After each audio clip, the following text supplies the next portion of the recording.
It's the Michael Patrick Leahy Show, broadcasting live from downtown Nashville. Now, here's Michael Patrick Leahy. We're back. Good morning, everyone. It is January 6, 2025. There it is, 2025. We are indeed broadcasting live across the John Fredericks Media Network, here from our studios in downtown Nashville, just a few stone throws away, maybe one stone throw away from the Tennessee State Capitol. I'm Michael Patrick Leahy.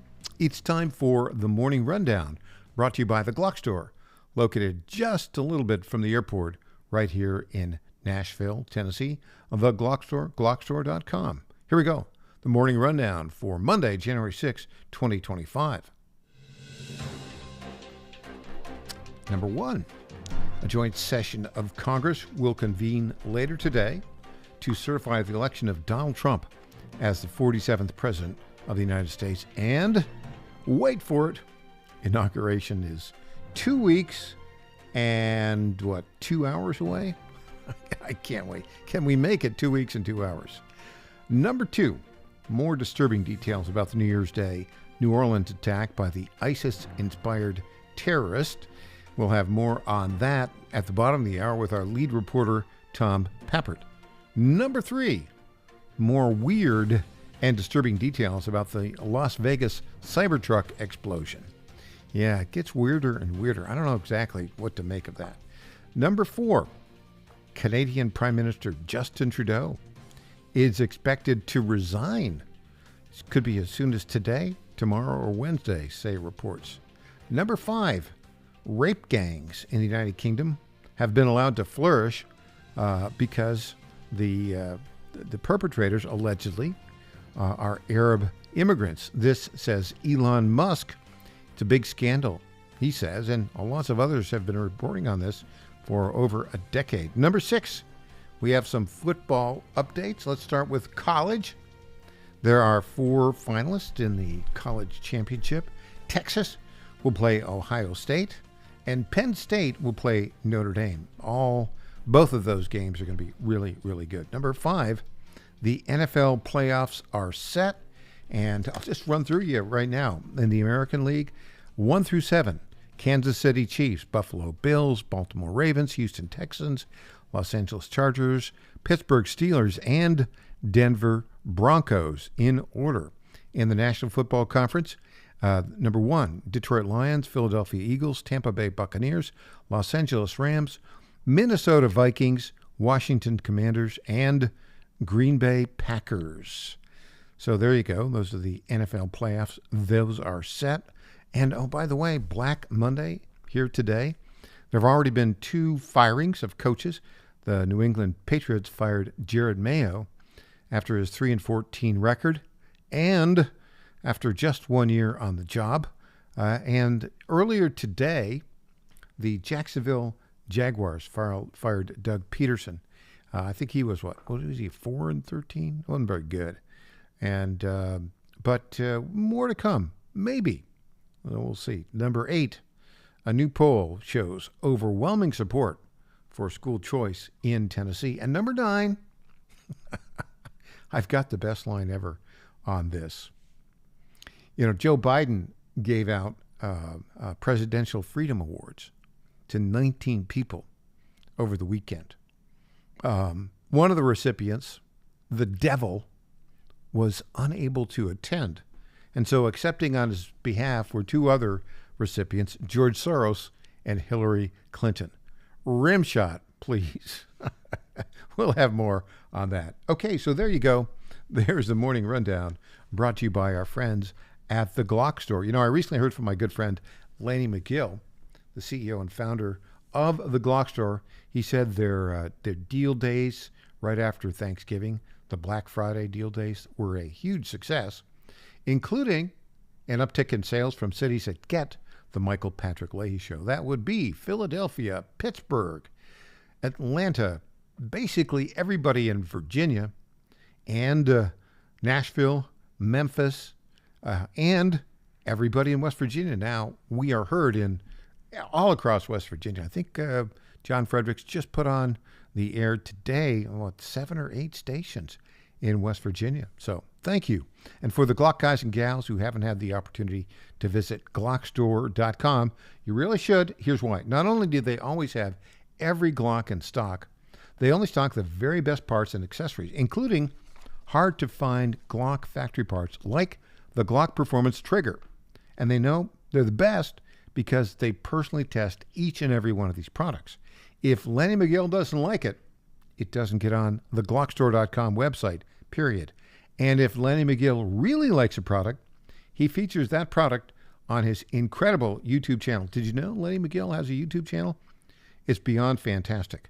Over 500,000 subscribers, nearly 1,000 videos on the proper use of guns and how to use them well. 99% thumbs up rating. If you aren't a fan yet, go to youtube.com/@Glockstore, and you soon will be. That's youtube.com/@Glockstore. That's the @ sign, not AT. And don't forget to go to Glockstore.com and sign up for their weekly sales letters. You'll even get a link to the latest Lenny McGill video every Wednesday afternoon. I'm proud that Lenny McGill is a friend and sponsor of this program. Visit Glockstore.com today. You'll be glad you did, and so will I. Well, so much to cover. It's been a while since I've been here with you live and in living color, but here we are. You can also, by the way, watch us on YouTube, youtube.com. And as John Fredericks has said, I think February 1st, we're going to have our own OTT channel on Roku and Apple and all sorts of different places on Get It. Right now, I'm on YouTube.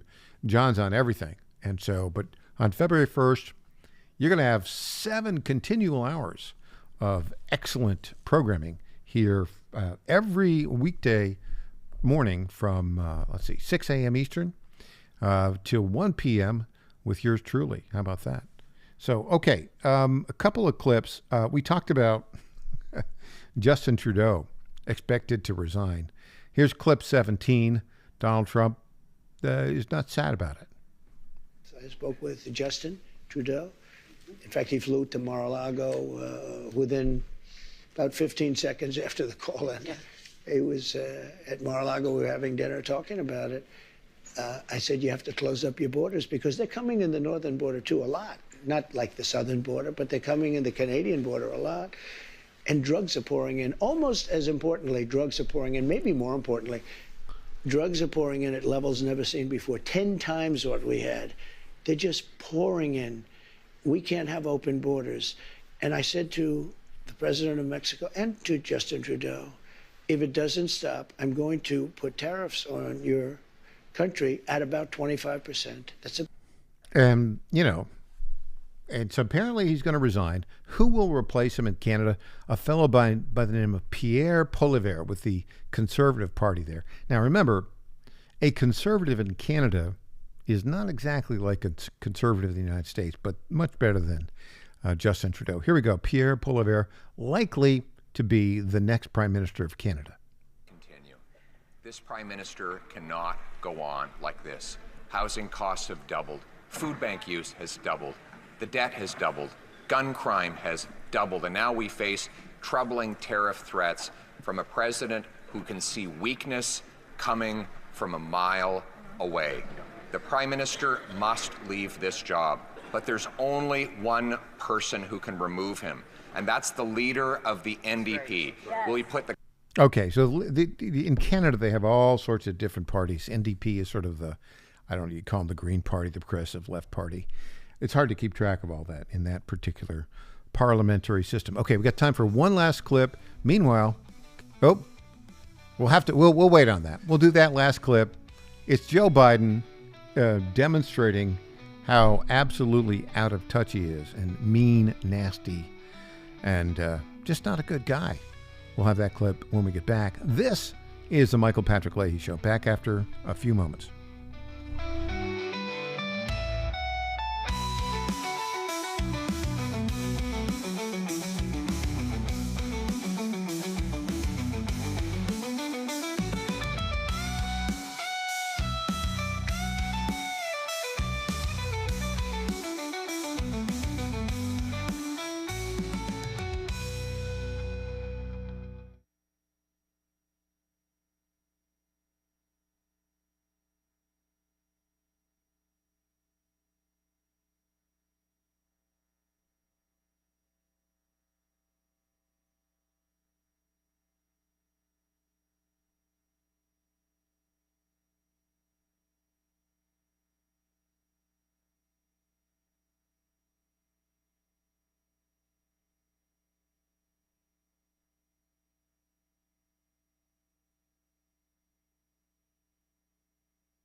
Hey there, this is Lenny McGill, founder and CEO of The Glock Store. As a proud sponsor of this show, you may have heard Michael Patrick Leahy mention us a few times over the past 4 years. But today, it's me on the radio telling you how pleased we are to be associated with Michael Patrick Leahy and his dedication to the highest levels of professional journalism.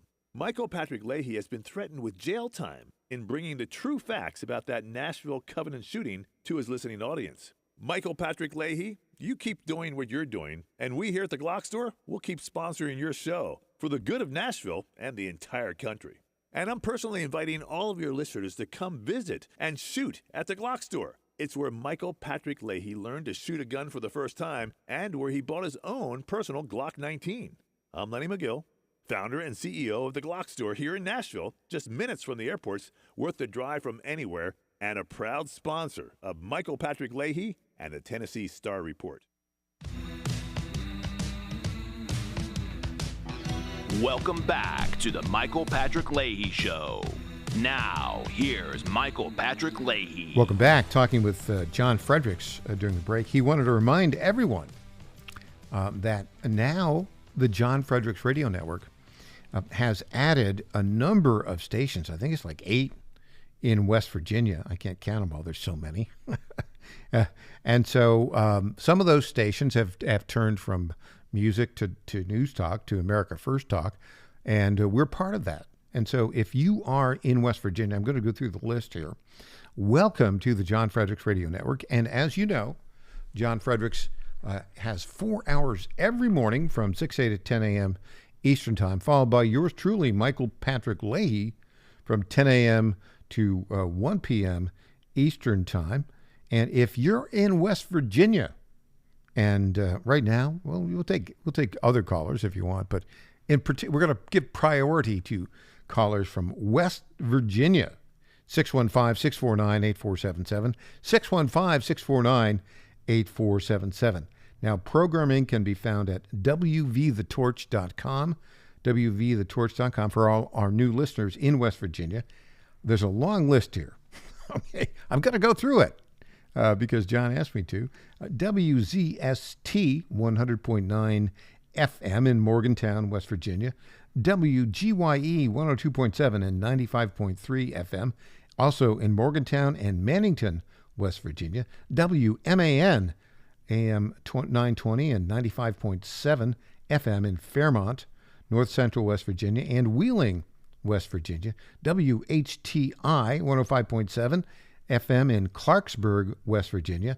WBKE AM 1490 and 98.3 FM in Morgantown, West Virginia, and Fairmont and Grafton, West Virginia, and WRLF 94.3 in Morgantown, West Virginia, Fairmont, West Virginia, and North Central West Virginia. By the way, John also, big fan of West Virginia athletics.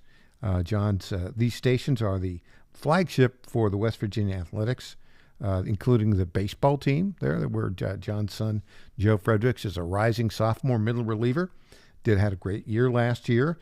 And they also carry the Pittsburgh Steelers and the Pittsburgh Penguins. So there you go.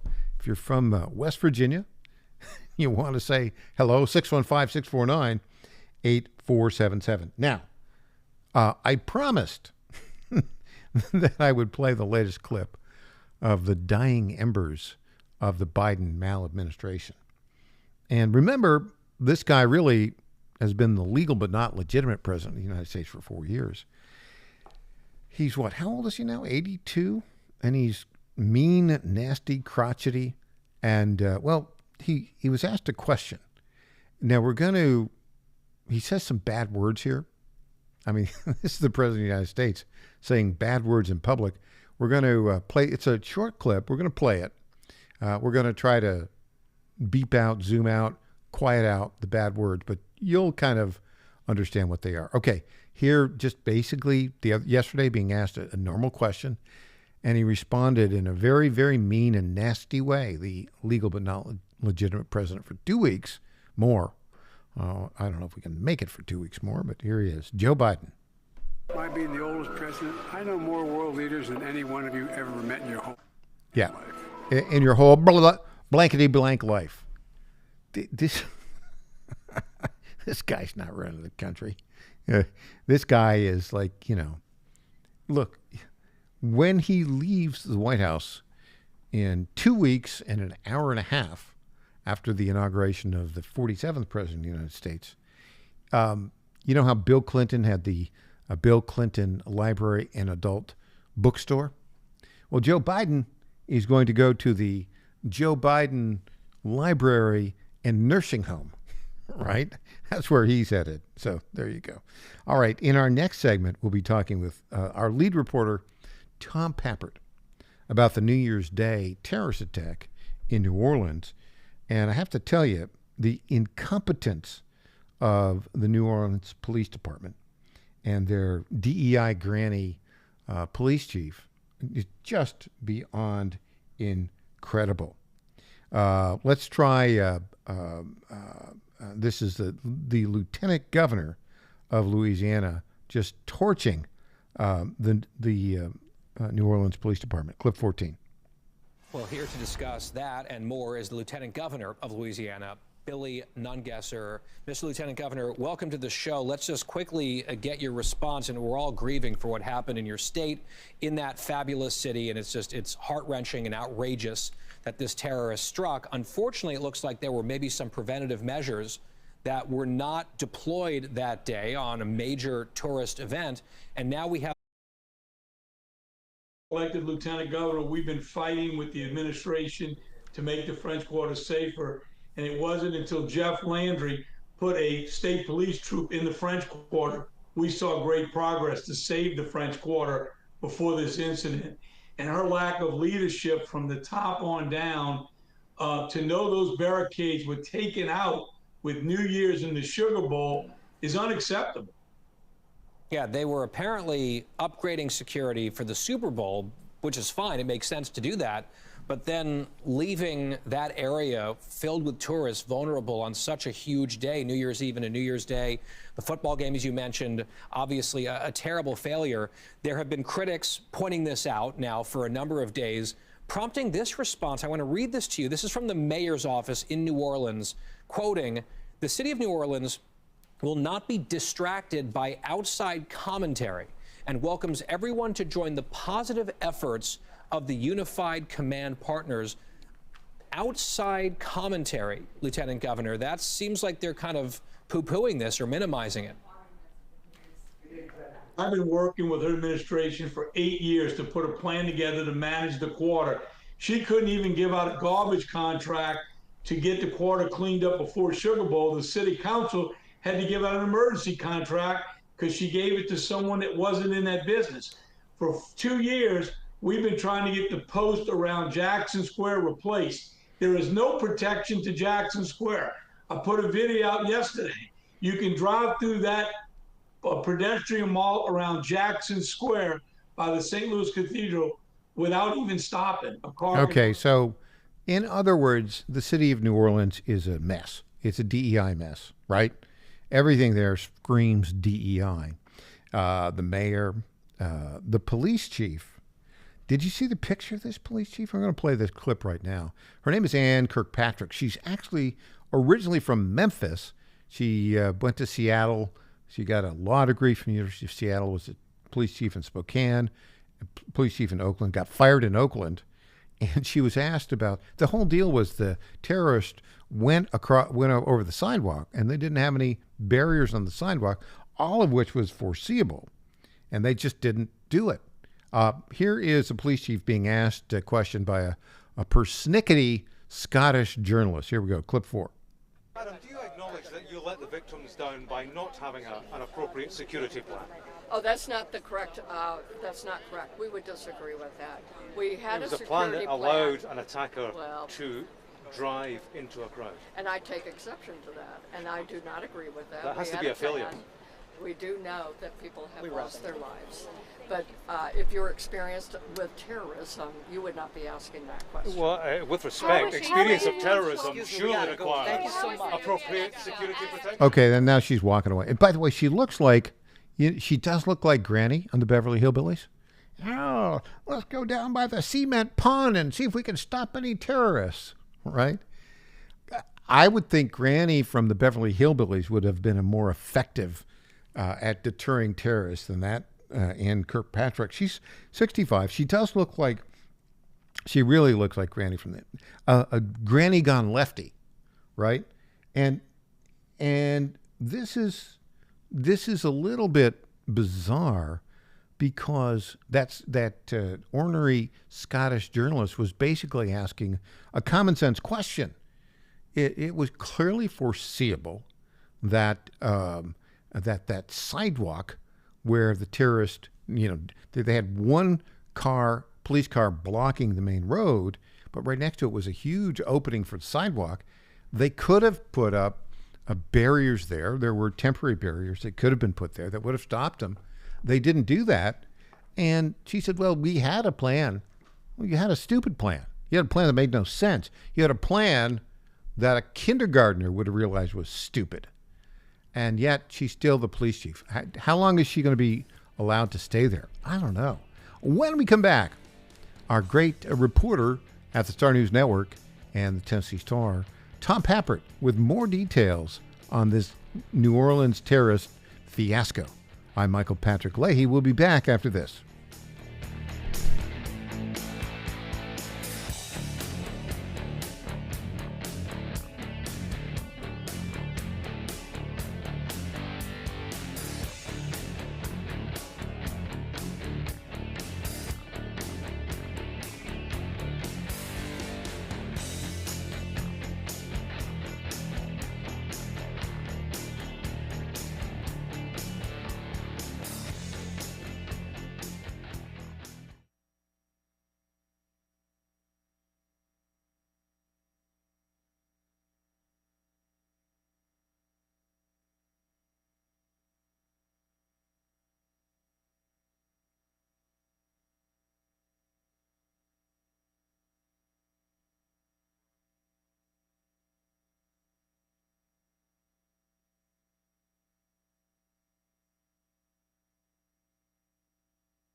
My fellow Americans, I have to tell you about my good friends at D.T. McCall & Sons. They have furniture and appliances and a lot more. They've been family-owned in Middle Tennessee for over 100 years, and they're not going to rip you off. No hidden charges, no delivery charges, no charges for all of the crazy things. These are sick people at the lumber yards. These are very sick people. They charge you for cords and hoses and haul-off. They charge you for all of these things. They call them hidden charges. It's the type of surprise that you don't want to see. It's like an October surprise, but it's worse.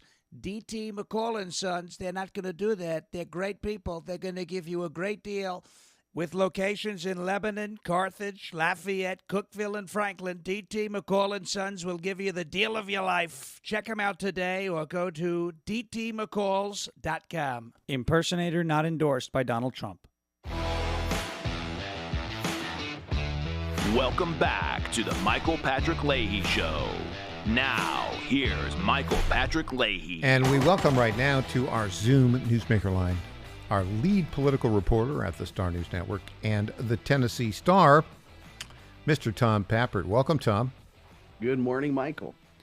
Well, the New Year's Day attack by 42-year-old Shamsuddin Jabbar, a U.S. Army veteran, born and raised in Texas, in which he killed 14 Americans. He was ISIS-inspired. This just gets weirder and weirder. Now, the FBI has been all over the map on this one. I see also there's a report that he traveled to Cairo, Egypt from June 22nd to July 3rd of 2023. And then on July 10th, he traveled to Ontario, Canada for several days and came back. What else can you tell us about Shamsuddin Jabbar? Well, we've also heard from the FBI that the videos we've talked about where he was stating his reasons for the attack, his motivations for the attack, we've heard there are 5 of them in total. We've heard that at one of them he discussed a plan that involved killing his family that he later aborted for this New Orleans attack. And we've, of course, learned that he was inspired, motivated by ISIS, that he swore allegiance to the terrorist group. We've also learned that he was wearing a pair of Google smart glasses, or I'm sorry, Meta smart glasses, the Facebook company, where he was able to essentially record using a pair of glasses. He was doing this throughout the city of New Orleans as he was plotting, I guess, where he was going to place his improvised explosive devices. And I find that rather odd for a guy who lived in a trailer park and had documented debt in the tens of thousands of dollars, that he was wearing a $400 pair of eyeglasses. The FBI also came out yesterday, Michael, and they insisted very strenuously that this is a lone actor. He did not receive any help. And so I guess all of this international travel, this reporting, it's all just a coincidence. Wait, and he was broke, right? I mean, he was up to his eyeballs in debt, living in like a trailer park type development in the Houston area.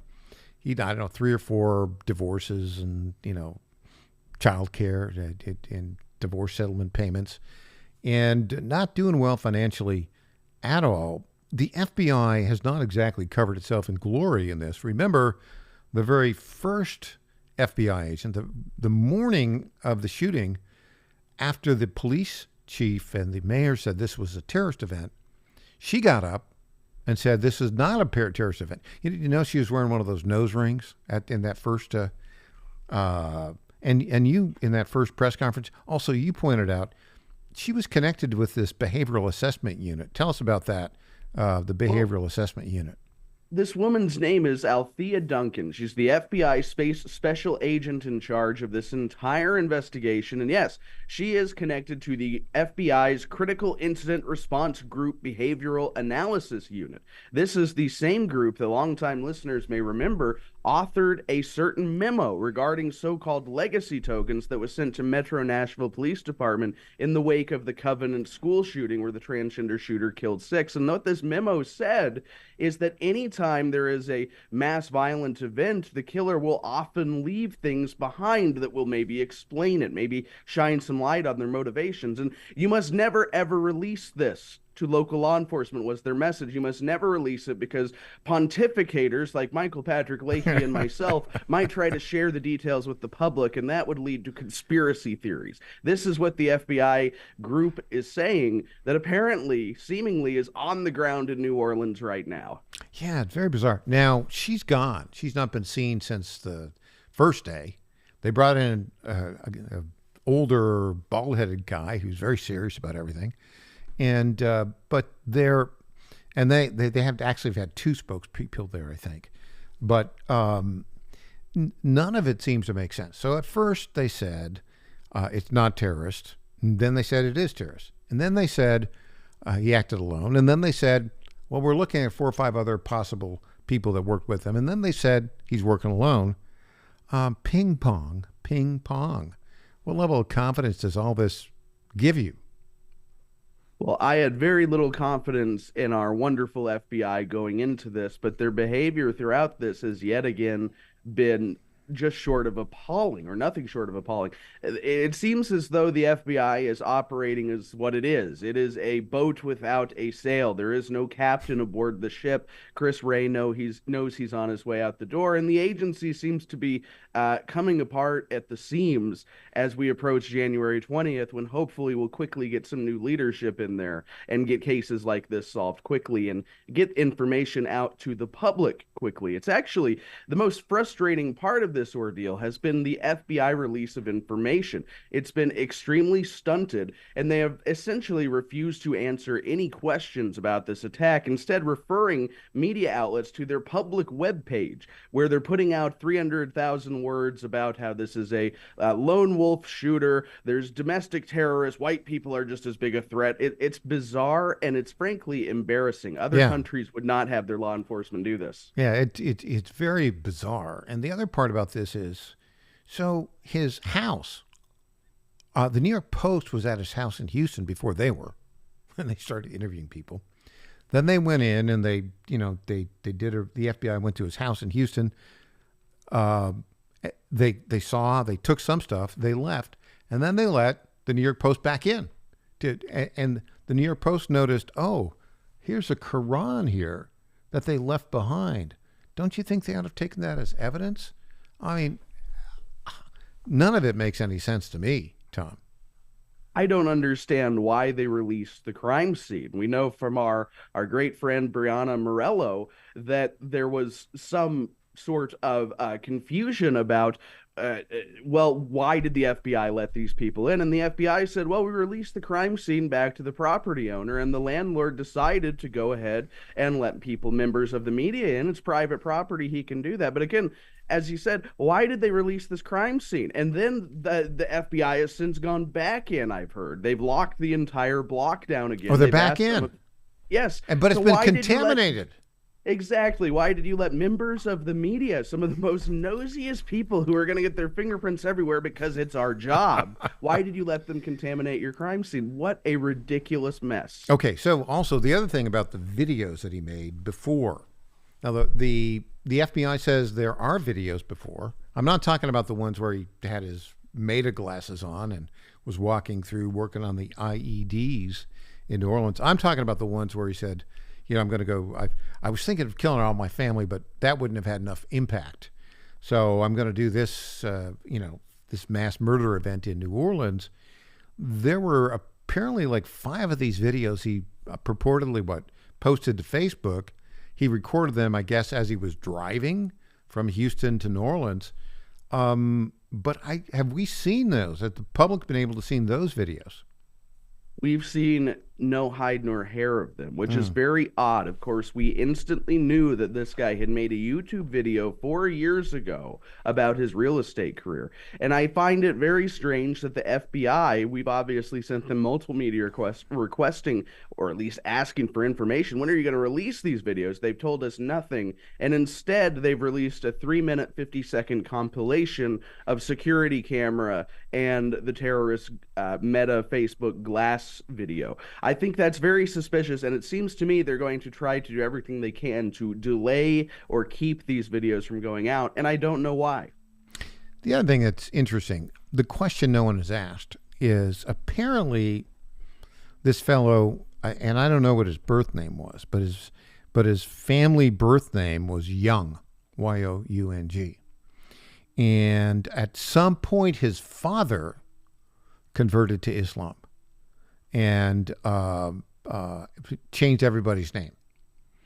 And he was raised in Islam. But the report is, he was raised in Islam, but in a very sort of non-significantly involved way until his life began to unravel. There are at least, 3 marriages, maybe 4. We don't know exactly. And he's 42. Man, how do you go through 3 or 4 wives by the time you're 42? It speaks of huge instability. I mean, he made like $125,000 a year at Deloitte for a period of time. I guess the question is, do we know, his father's story? Do we know, and apparently his father and mother got divorced. Do we know when they converted to Islam and why? Do we have any of those details at all?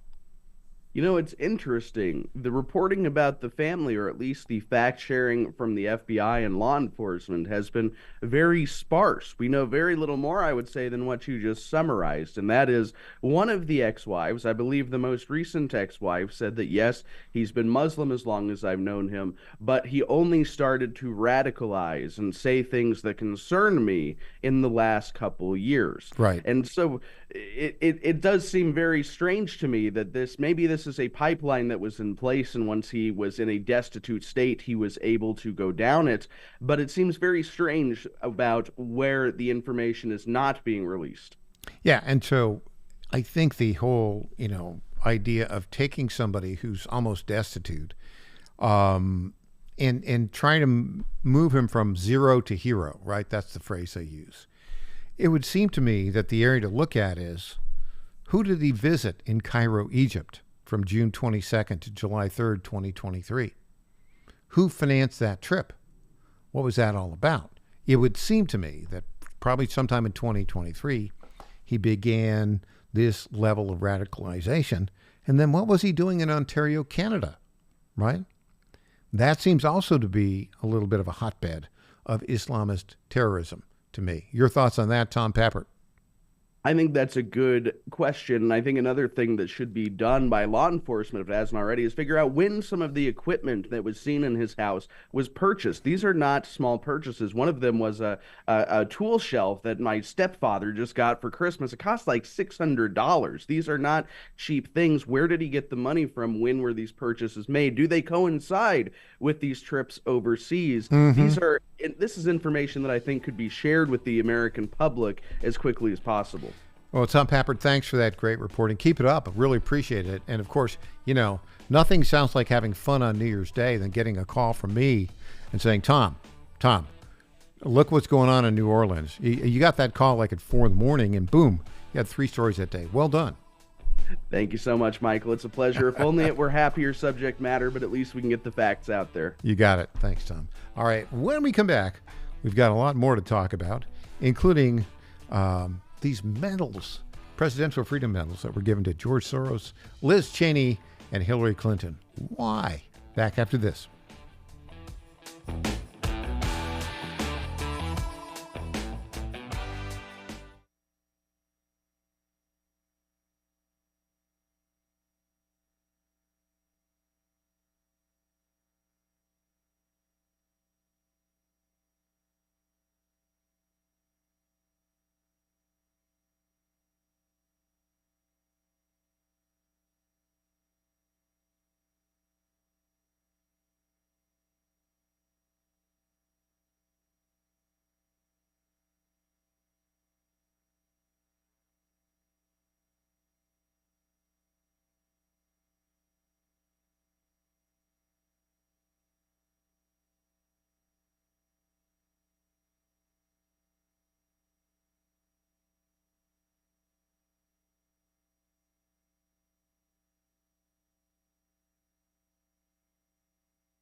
Hey, I'm Governor Bill Lee, and I want to talk to you about an important education bill in Tennessee.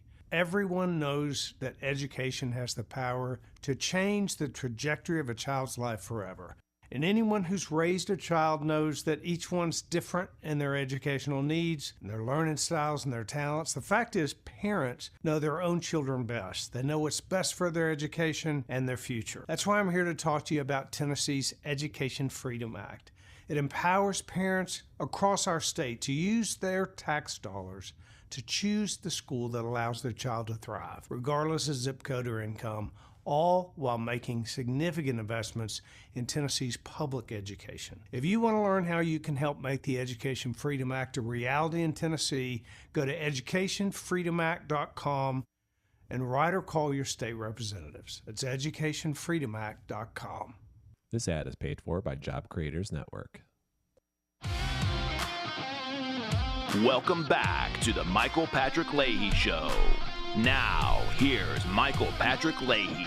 Welcome back. Well, the 82-year-old dementia patient who currently occupies or resides occasionally in the White House, Joe Biden, and is run by, 24 lefties who stay in the shadows, decided that it was time to issue Presidential Medals of Freedom. These are, honorifics that are given to various folks. And he had, over the weekend, 19 people that he honored. And it was sort of a rogues gallery of bad actors, asterisk. Not all of them were bad actors. Let's say 2 of them were okay.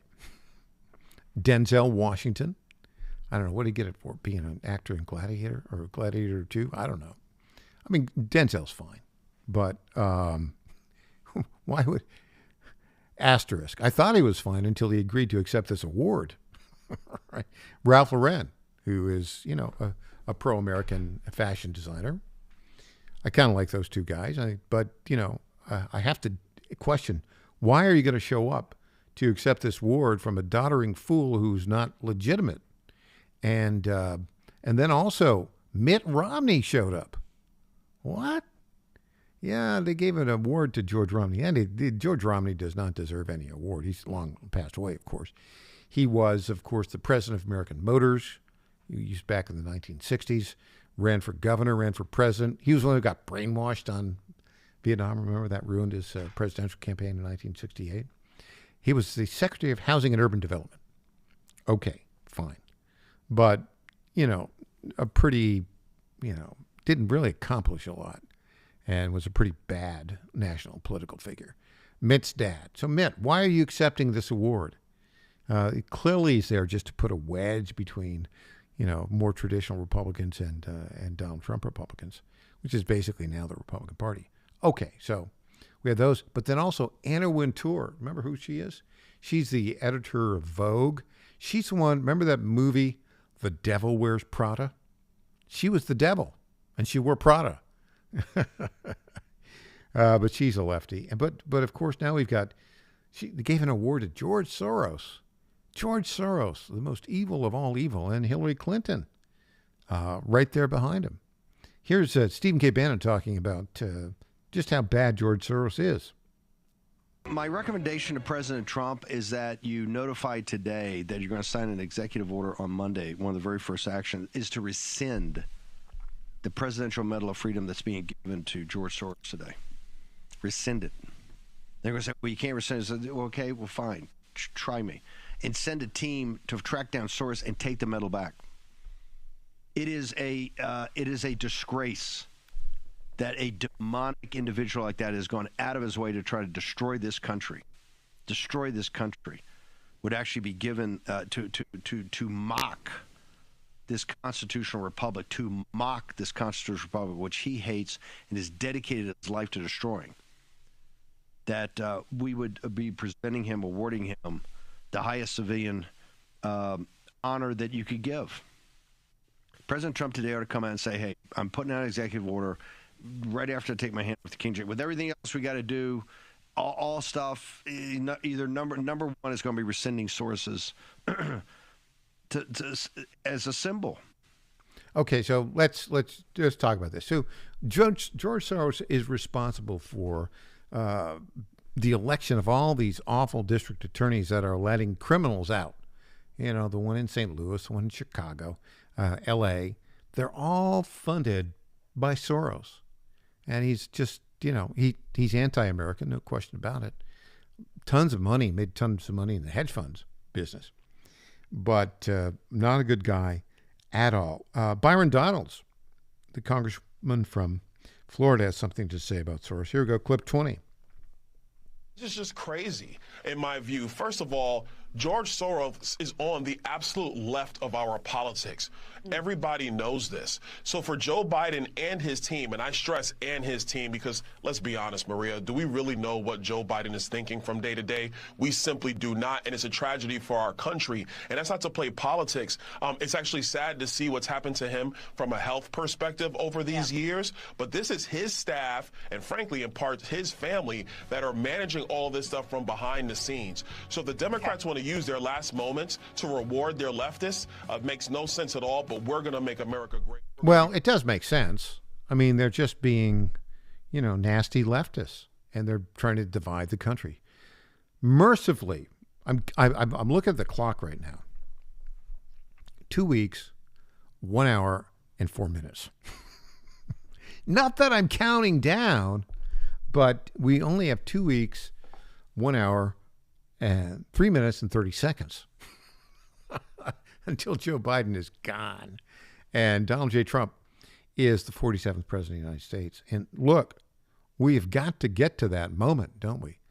I am concerned about the safety of President-elect Trump, until that happens. Interestingly enough, on the day before, on the 19th, he's going to hold a rally in downtown Washington, D.C., and I think that's the sports arena down there, just like the classic Trump rallies that he's done. They didn't call me and ask for my advice on this. My advice is stay away from public venues until you're in office and you control the Secret Service.